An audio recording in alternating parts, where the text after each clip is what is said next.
Assalamualaikum warahmatullahi wabarakatuh. Nama saya Vika Faramarlia dengan NIM 1915-2103, mahasiswi Bimbingan Konseling Islam semester 6 UIN Sultan Maulana Hasanuddin Banten. Di sini saya akan menjelaskan materi mengenai penyandang disabilitas untuk memenuhi tugas UTS di mata kuliah konseling rehabilitasi yang diampu oleh Ibu Raudah. Definisi penyandang disabilitas. Difabel atau disabilitas atau yang bisa disebut juga keterbatasan diri berasal dari bahasa Inggris yaitu disability. Keterbatasan tersebut bisa berupa fisik, mental, sensorik, dan juga emosional.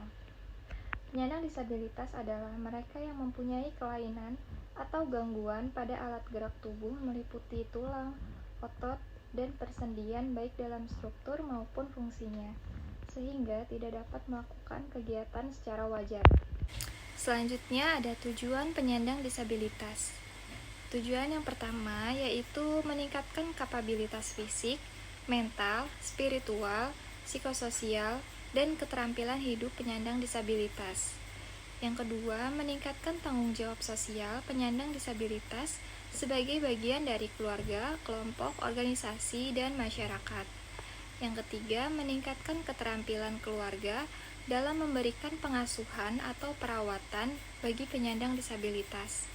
Yang keempat, meningkatkan dukungan keluarga dalam pengembangan potensi penyandang disabilitas. Kelima, membangun kepedulian keluarga dan masyarakat dalam upaya pemenuhan hak-hak penyandang disabilitas. Selanjutnya yaitu aspek penyandang disabilitas.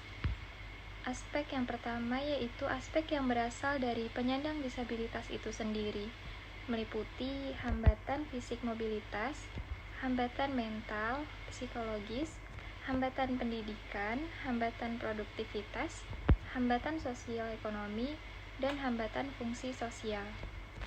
Yang kedua itu ada aspek dari pihak keluarga, meliputi sikap member perlindungan yang berlebihan yang menghambat perkembangan kemampuan optima, pengetahuan yang rendah, diskriminasi karena kurang kesadaran tentang pendidikan bagi anaknya, hal lain seperti malu menampilkan anaknya atau merasa berdosa sehingga terlalu memanjakan.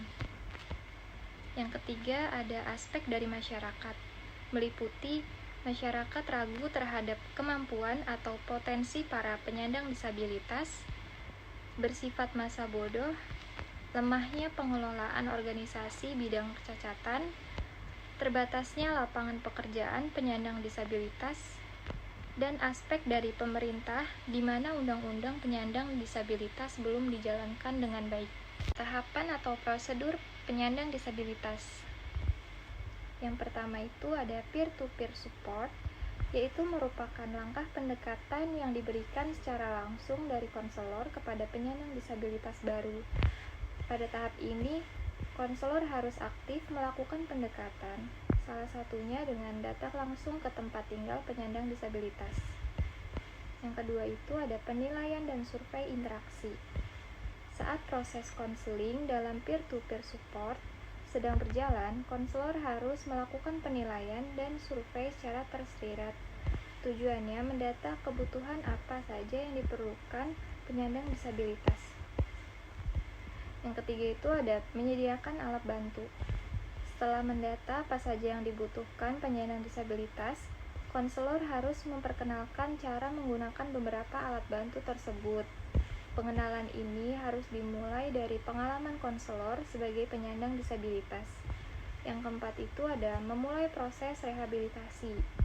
Pada tahap ini, konselor mulai membantu penyandang disabilitas mendapatkan kembali ritme kehidupannya, khususnya beberapa kegiatan yang dapat dilakukan sebelum dan sesudah kondisi disabilitas.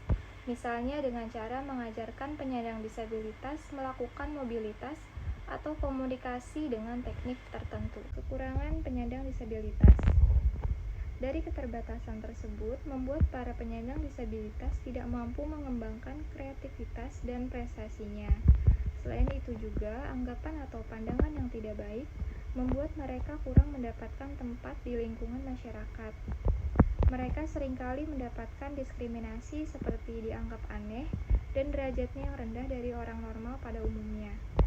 Perlakuan-perlakuan seperti ini akan membuat para penyandang disabilitas menjadi merasa terkucilkan, akan berpengaruh terhadap konsep diri, harga diri, kemauan, dan motivasi. Kelebihan penyandang disabilitas.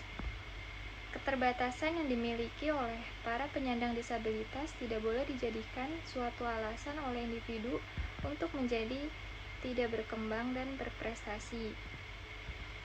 Banyak hal yang bisa dilakukan oleh para penyandang disabilitas dengan menyalurkan hobi, minat, atau bakat masing-masing, sehingga bisa menjadi handal atau menjadi kelebihan dalam bidang tertentu, sehingga akan memotivasi mereka untuk menjadi suatu individu yang lebih dihargai.